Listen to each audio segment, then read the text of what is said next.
Hey YouTube, it's Dr.T stopping by for another quick video. Today I want to talk about the Jakob Food Mart shooting, okay?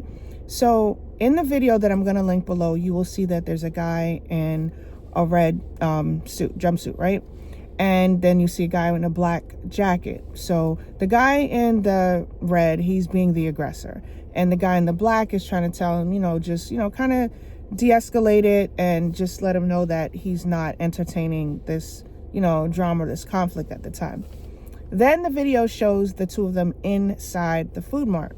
So in the video, you see the guy in the red, or you hear him in the red saying, are you trying to lose your life today? And the guy in the black is like, no, go ahead with that, right?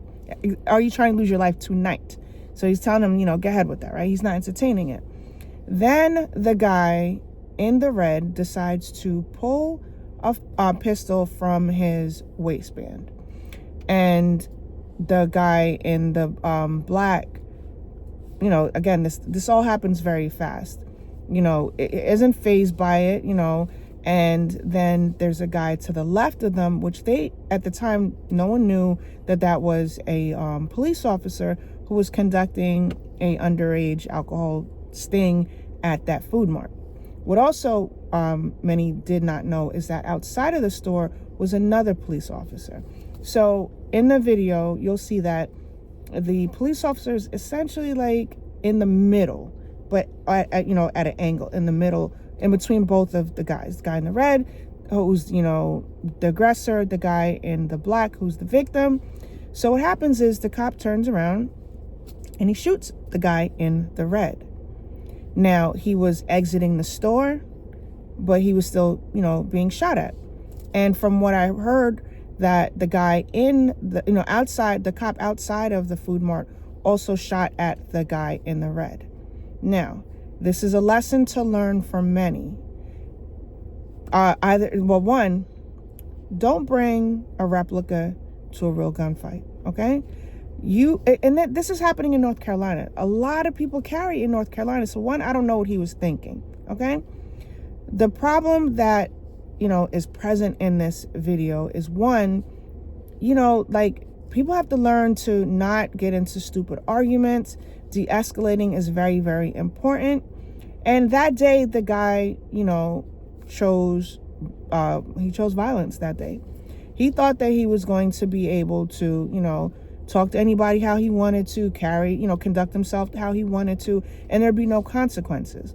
But as many of you see, not everyone has, can carry, right? So some people carry a replica, some people carry a BB gun. Unfortunately for him that day, while his gun was fake, the cop's gun was real. So you don't get to pick and choose when it's going to be a real one that someone uses versus a replica. Brandishing is a big no-no. We don't do that. So the law-abiding citizens that, have their license to carry, or if they don't, they're in a state where they don't need their license, they know these rules. We do not brandish firearms. That's not the purpose of it. It's to preserve our life. So I know many are saying, oh, this is hard, or they're saying that the cop should not have shot him. But understanding that you carrying is to preserve your life and the life of others. One, the cop was on duty, and he responded to, a guy brandishing a firearm. He didn't know that the guy wasn't going to shoot him. The cop didn't know that the gun was fake. But in these situations, you don't know, and it didn't have an orange tip. And a lot of the guns now don't have an orange tip. But you can't just go around brandishing any type of firearm and expect there to be no consequences. So I will link the video below, but I just wanted to have that brief conversation. Let me know what you guys think. Not whether who's right or who's wrong, but just discussing the outcome. This all could have been prevented. And the news showed the wife being interviewed, and she's like, oh, the cop didn't disclose who he was and blah, blah, blah. Again, your husband would be here, ma'am, if he did not brandish a firearm. If he wasn't out here being a bully, thinking that he was just gonna, pull something out on somebody and not have consequences, he was wrong, and he paid with his life. So let's use this as a lesson for what not to do, okay? What not to do. Never pull your firearm unless you're ready to use it.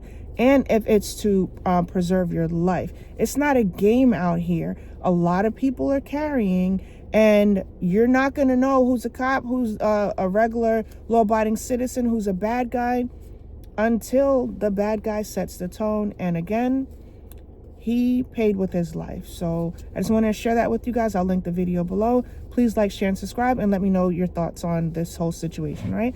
Bye.